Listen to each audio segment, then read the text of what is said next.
Muy buenos días, jóvenes.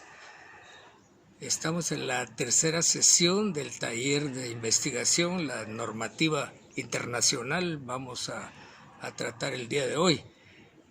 Quiero enfatizar y destacar que la Organización de las Naciones Unidas, la Coordinación de Asuntos Humanitarios, hizo un comunicado de prensa como presentación del Plan Global de Respuesta Humanitaria para el COVID-19. Eso fue el 28 de marzo de este año.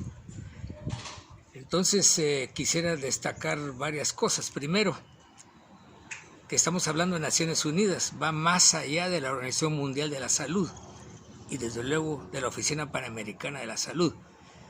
Estamos hablando de respuesta humanitaria, que es más completa que solo el aspecto de salud como estamos tratando la pandemia, porque tiene impactos desde luego económicos, hay recesión económica, hay impactos en crecimiento de la pobreza, podría haber una desigualdad no solo en los activos que la gente posee, sino en las condiciones de enfrentar esta pandemia, ¿verdad? Los pobres pues tienen menos posibilidad de sobrevivir y de mantenerse con sus alimentos en estos momentos. Entonces existe normativa internacional, algunas cosas aplican, otras no. Por ejemplo, aplica lo que es en términos estrictamente de salud, que tiene más respaldo científico, y las normas de prevención, de combate, de diagnóstico. Hay una normativa estandarizada internacional que es la que se está siguiendo. Entonces, en esta ocasión vamos a utilizar el coronavirus 19 como ejemplo para ponerlo en el contexto de la normativa internacional y desde luego de la normativa nacional, que posteriormente tenemos que vincularla.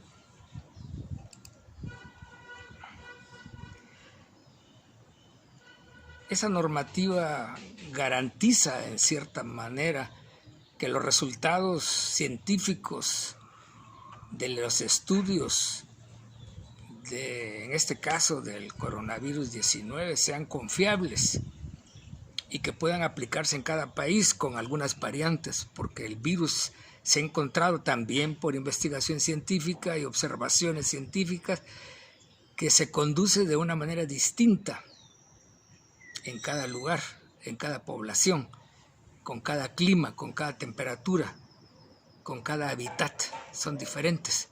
Si vemos el mundo, la pandemia está localizada en el cono norte, en un meridiano específico. África, por ejemplo, tiene pocos casos y hay ejemplos y interpretaciones porque África está exenta relativamente de esta pandemia.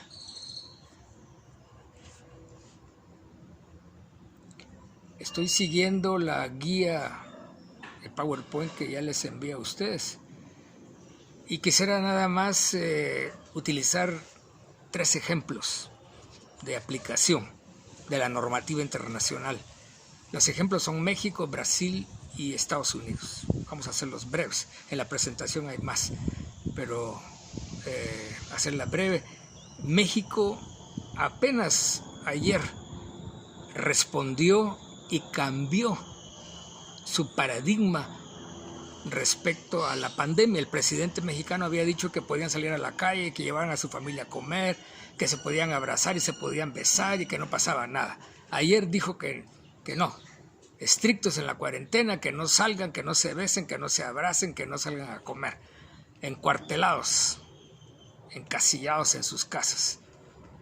El presidente de Brasil también ha tenido una actitud displicente, acientífica podríamos llamarle, irónica respecto a la pandemia. Ha dicho y declarado públicamente como presidente que es un catarrito cualquiera que en 8 días se arregla y que no pasa nada, que él da prioridad a la economía. Y desde luego apoyado también por grupos evangélicos. El día de ayer, domingo, 28 parece, tuvo ya manifestaciones masivas con cacerolas, no solo protestando contra sus declaraciones, sino pidiendo su renuncia como presidente.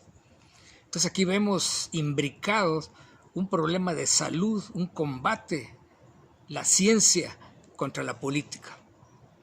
Y el caso más patético de todos es el caso de Estados Unidos de América, donde el presidente Donald Trump desdeña, desconoce, minimiza la trascendencia de la pandemia y sin embargo del 1 de marzo, que había 4 estados de la Unión con casos positivos, en 15 días pasa la pandemia a ocupar todos los estados de los Estados Unidos. Hoy día el número de contagiados parece que es mayor que China y los muertos están siendo también en forma cotidiana, diaria, tantos, sin alcanzar todavía Italia, pero se pronostica que van a ser mayores el impacto de la enfermedad que en Italia y que en China. Y no solo porque el virus sea más virulento, valga la redundancia, en Estados Unidos, sino porque el presidente ha retrasado desde un principio enfrentar con medidas preventivas este virus. Aquí vemos lo que Thomas Kuhn escribió, propuso y se mantiene todavía, los paradigmas. Existen paradigmas internacionales estandarizados, apoyados científicamente, que la mayoría de los países y los científicos del mundo comparten. Habrán algunas variantes, algunas peculiaridades entre un país y otra, interpretaciones, pero el paradigma básico de contagio sigue siendo el mismo, de entendimiento de la expansión del virus, y por lo tanto las medidas preventivas son básicamente las mismas. Y en este quehacer científico se va aprendiendo de los países que ya están pasando, están saliendo, como China, como Corea del Sur, Italia, aprender qué es lo que no está haciendo bien y por qué le tiene una cantidad de muertos mayores que en cualquier parte. Entonces, con el agravamiento del número de casos, del número de muertos, nuevamente los paradigmas se decantan. El paradigma que existe a nivel internacional empieza nuevamente no que a entenderse, sino a respetarse. Y eso es lo que está haciendo Estados Unidos ahora. Tiene sus medidas políticas que les da miedo meter un estado como de sitio o el toque de queda en Nueva York, pero tarde o temprano lo van a tener que hacer. Hay discrepancias políticas de acciones entre el gobernador de Nueva York, el alcalde de Nueva York y el presidente de los Estados Unidos. Entonces, ¿qué hemos aprendido de Italia, China y Corea del Sur? Que los tiempos de respuesta de cada país han sido distintos y de esa manera entonces también es diferente la manera como se contiene el virus. Por otro lado, la respuesta y cooperación de la población también ha sido diferente. Depende mucho de la cultura.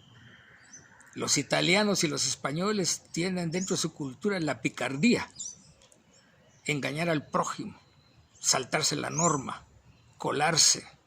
Entonces, si imponen un toque de queda en Italia, prohibición de salir de Milán, de la zona de Lombardía, ¿y qué pasa? Una noche antes la mayor parte de la población se va, agarra el tren y se va al resto de Italia con sus parientes a pasar unos días de vacaciones. Obviamente fueron a contaminar a los parientes al sur y ellos mismos se contaminaron y ahora tienen una pandemia difícil de controlar. El tercer aspecto es que el número de pruebas ha sido distinto y el porcentaje de pruebas a la población también ha sido distinto. Si pocas pruebas se hacen a la población, desde luego pareciera que la pandemia todavía no empieza.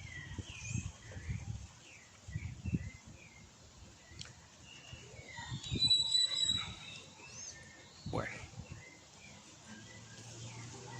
¿Qué puede pasar ahora? ¿Por qué el presidente de los Estados Unidos está haciendo eso? Porque está más interesado, desde luego, ganar las elecciones presidenciales de noviembre que contener realmente la pandemia. Está dispuesto a que el costo de ganar las elecciones presidenciales sea con muertos. No le importa cuántos muertos existen. Desde luego, ese también es un gran riesgo porque puede poner en contradicción su deseo de ganar con los votos reales que pueda tener por una mala gestión en este sentido. Vamos a dejarle hasta acá porque hay dificultades en subir en el Yahoo videos más pesados. Ya les mandé esta presentación, véanla por favor, hagan las tareas y voy a preparar la cuarta presentación. Que tengan buena tarde, buen día y nos seguimos viendo.